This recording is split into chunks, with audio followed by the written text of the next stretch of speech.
এবং ইতিহাস এবং আগের বিপদের অভিজ্ঞতা বলে বার্ন ইনস্টিটিউট পুড়ে যাওয়া রোগীদের ক্ষেত্রে তাদেরকে সুস্থ করে তোলার ক্ষেত্রে তাদেরকে সেবা দেওয়ার ক্ষেত্রে বাংলাদেশের শ্রেষ্ঠতম প্রতিষ্ঠান নিঃসন্দেহে, এবং সেই কারণেই হয়তো উত্তরা সম্মিলিত সামরিক হাসপাতাল সেগুলো থেকেও যে সমস্ত রোগীদেরকে তারাও যে সমস্ত রোগীকে ডিল করতে পারছে না তাদেরকে এখানে আমরাও একটু অনুরোধ করতে চাই, ভাই যাদের কাজ নেই তারা একটু যান। আমরা একের পর এক আবারও অ্যাম্বুলেন্স, সিএনজি, ব্যক্তিগত গাড়ি সব কিছুতে করে যেভাবে পারছেন এই বার্ন ইনস্টিটিউটে আসছেন। প্রধান উপদেষ্টার বিশেষ সহকারী বলে যাওয়ার পরেও আরও অন্তত 6 জন রোগী আসলো, তার মানে সংখ্যাটি গিয়ে হয়তো বা দাঁড়ালো 66 জনে।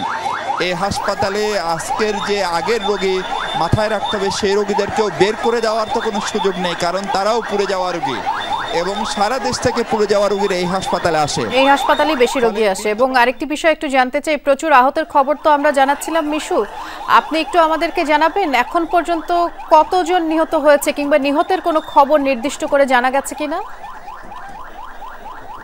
এখানে আসলে আমরা যে কারোর সঙ্গে কথা বলবো সেই পরিস্থিতি অথবা সেই মনস্তত্ত্বও নাই। ধরেন মাইলস্টোন স্কুলে বা কলেজের কোনো শিক্ষক, শিক্ষার্থী, অভিভাবক তাদেরকে দায়িত্ব জ্ঞানহীনের মতো আসলে এটি এখন জিজ্ঞেস করাও সম্ভব না কীভাবে ঘটনা ঘটলো, কিন্তু তারপরে আমরা অন ক্যামেরার বাইরে যতটুকু জেনেছি যে ভবনটিতে এই প্রশিক্ষণ বিমানটি বিধ্বস্ত হয়েছিল সেই ভবনটিতে দোতলা এবং সেই ভবনটিতে 5, 6, 7, 8 এই 4টি শ্রেণীর শিক্ষার্থীদের ক্লাস তখন চলছিল।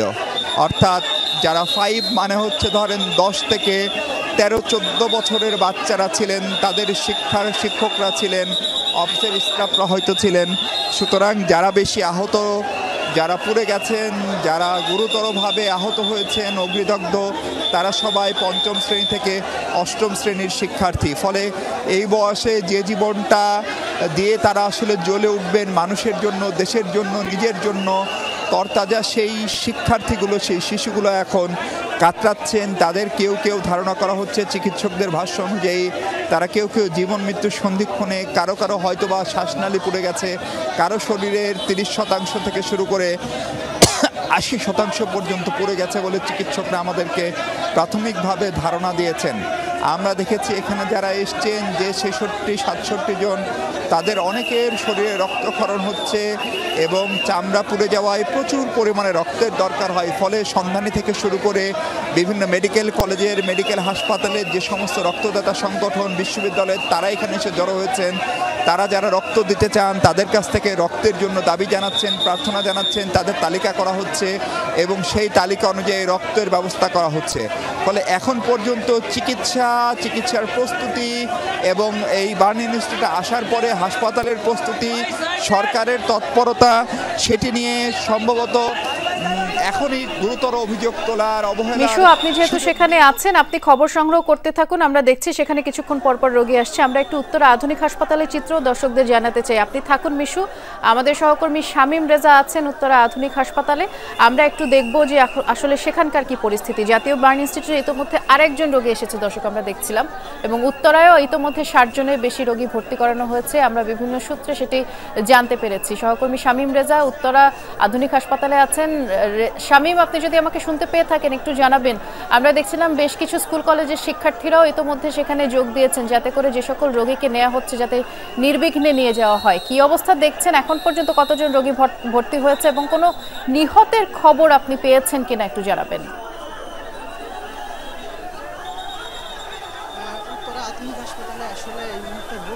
চাপ অনেক, অ্যাম্বুলেন্স কিছুক্ষণ পর পর আসছে। আমি আরও যদি মাত্রই আসলে আরও একটা অ্যাম্বুলেন্স আসলো, মাত্রই আসলে আরও একটি অ্যাম্বুলেন্স এই মুহূর্তে হাসপাতালে প্রবেশ করেছে। সেখানে আসলে অসুস্থ রোগী আছেন কিনা আমরা আসলে বুঝতে পারছি না। আমরা যতদূর জানতে পেরেছি আসলে এখানে যারা এসেছেন তারা হচ্ছে ডোনার, যারা রক্ত দিতে ইচ্ছুক তারাই আসলে এসেছেন এই অ্যাম্বুলেন্সে করে। হ্যাঁ, এই অ্যাম্বুলেন্সে করে আসলে যারা এসেছেন তারা ডোনার আসলে রক্ত দিবেন। তবে এর আগে বেশ কয়েকটি অ্যাম্বুলেন্স এসেছে, পুলিশের গাড়ি এসেছে, ফায়ার সার্ভিসের অ্যাম্বুলেন্স এসেছে। সেখানেও আমরা দেখেছি প্রত্যেকটা অ্যাম্বুলেন্স থেকে আসলে 3 থেকে 4 জন করে যারা আহত হয়েছেন তাদেরকে নামানো হয়েছে। এর মধ্যে আমরা কয়েকজনকে দেখেছি যারা আসলে গুরুতর আহত। তবে এখানে আসলে সেই শুরু থেকেই যারা আছেন আমরা তাদের সাথেও একটু কথা বলার চেষ্টা করব যে তারা আসলে যে দীর্ঘ সময় ধরে এখানে অবস্থান করছেন, কি দেখছেন। এছাড়াও আসলে মাইলস্টোন স্কুল অ্যান্ড কলেজের বেশ কয়েকজন শিক্ষার্থীও আছেন, তারাও আসলে এখানে দীর্ঘক্ষণ অপেক্ষা করছেন। তাদের সহকর্মীরা আসছেন, অতিথিরা আসছেন,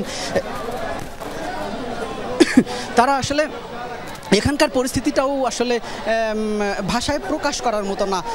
কেউ স্বজনদের ধরে কান্নাকাটি করছেন, এমন পরিস্থিতি তৈরি হচ্ছে। সহকর্মীদের ঘিরে আর্তনাদ করছেন, এমন দৃশ্যও আমরা আসলে এখানে দেখেছি।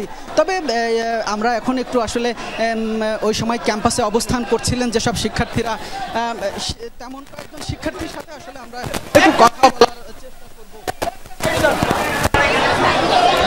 কথা বলার চেষ্টা করব। এই সময় আসলে ক্যাম্পাসেই তো অবস্থান করছিলেন, একটু যদি জানতে চাই। পরিস্থিতি খুবই ভয়াবহ ছিল। ওইখানে আসলে যুদ্ধ বিমানটা আর কি চলাচল করতেছিল, ওইটা মনে চালায় দেখতেছিল। ঠিক সময় মনে বিমানের অবস্থা মনে কোনো কারণ দিয়ে খারাপ অবস্থা ছিল দেখে ওনারা মনে ইমার্জেন্সি ল্যান্ড করতে চাইছিল মাঠের দিকে, বাট ওনারা মাঠের দিকে ল্যান্ড করতে না পেরে ওই যে বিল্ডিং এর সাথে ক্র্যাশ খাইছিল। তো ওই মুহূর্তে মানে খুবই বাজে অবস্থা হয়েছিল। ওইখানে যেহেতু ছোট ছোট বাচ্চাদের ক্লাস হচ্ছে, ওই ক্লাসের মধ্যে মানে ছুটি টাইম প্রায় হয়ে আসছিল। তো ওইখানে অনেক স্টুডেন্ট অন দ্য স্পট প্রায় 12 জনের মতো মারা গেছে। তারপর ধীরে ধীরে এখন পর্যন্ত শোনা গেছে প্রায় 30 জনের মতো স্টুডেন্ট মারা গেছে। তাছাড়া এখানে আসার পর আমি দেখছিলাম প্রায় 35 থেকে 36টার মতো অ্যাম্বুলেন্স যাচ্ছে। ইমার্জেন্সি অনেক রোগী গেছে। কিছুক্ষণ পরই আসলে অ্যাম্বুলেন্স থেকে রোগীরা আসছেন। এই মাত্র আরও একজন আহত রোগীকে আনা হয়েছে। দেখে আমাদের যতটা মনে হচ্ছে শিক্ষার্থী মনে হয়নি, আমাদের সেখানকার কোনো কর্মচারী মনে হচ্ছে। এখানকার যারা আছেন তাদের সাথে আমরা অবশ্য এখনও কথা বলতে পারিনি, বেশ 10 মিনিটেরও বেশি হয়ে গেছে। কিন্তু এই 10 মিনিটে আসলে আরও 12 থেকে 15 জন আহত রোগী এখানে এসেছে। এখন আমরা আসলে মূল গেটেই আছি। আসলে দেখতে পাচ্ছেন যে কিভাবে আসলে রোগীদেরকে নিয়ে যাওয়া হচ্ছে। এখানে আমরা আসলে সেই আরও ঘন্টা 2-1 আগে থেকেই স্বেচ্ছাসেবক হিসাবে আশপাশের উৎসুক যেসব মানুষগুলো তারাও এখানে অবস্থান করছেন। আমরা এমন কিছু মানুষের সাথে আসলে এখানে কথা বলার চেষ্টা করব। আসলে আপনিও তো আসলে এখানে দীর্ঘ সময় অবস্থান করছেন, কি দেখছেন এখানে পরিস্থিতি? খুবই মানে ভয়ানক। আমি অনেকক্ষণ যাবত আছি, প্রায় 2 ঘন্টা যাবত। আমার এক ছোট ভাই ও এখানে মানে বান হয়েছে, পুড়ে গেছে ওর। তো এখানে অনেক গার্জিয়ান ছিল যারা আপনার হচ্ছে ওই তাদের সাথে বাচ্চাদের সাথে ছিল, তারাও অনেকে, একজনের অবস্থা খুবই খারাপ, চোখ পুড়ে গেছে, পুরো বডি পুড়ে গেছে। তো পরিস্থিতি এখন ঢাকা মেডিকেল কলেজে ঢাকার ওই দক্ষিণের দিকে নিয়ে যাওয়া হচ্ছে, দেখা যাক কি হয়, কিন্তু অবস্থা খুবই খারাপ। এখানে অবস্থান করে আমরা আসলে যতটুকু নিশ্চিত হতে পেরেছি যে বিমানটা আসলে যেখানে ক্র্যাশ হয়েছে এই অংশটাই ছিল আসলে শিশু শ্রেণী, প্লে থেকে ক্লাস 8, পুরোই আসলে শিশুদের ক্লাসরুম। এখানে আসলে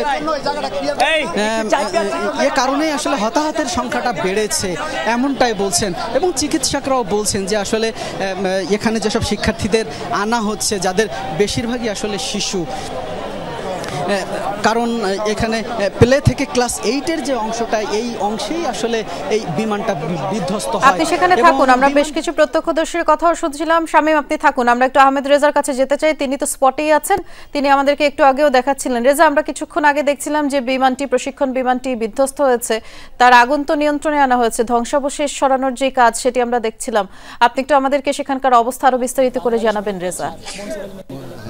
আমরা বলছি বাংলাদেশ মেডিকেল আর ঢাকা মেডিকেল। পাচ্ছেন কিনা সেখানকার অবস্থা জানাবেন রেজা।